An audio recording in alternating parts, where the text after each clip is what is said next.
Ой, ну здесь о вас говорят, что вы просто вампирша.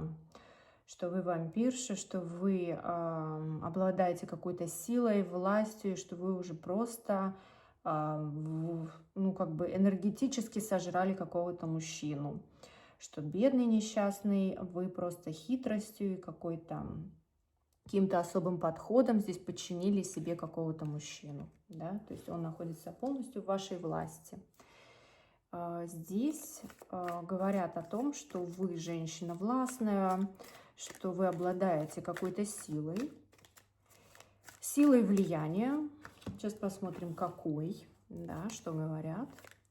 Но здесь говорят, что мужчина от вас страдает, то есть это пострадавшая сторона, да, не может никак избавиться от ваших каких-то чар. Ну, говорят о вашей жадности,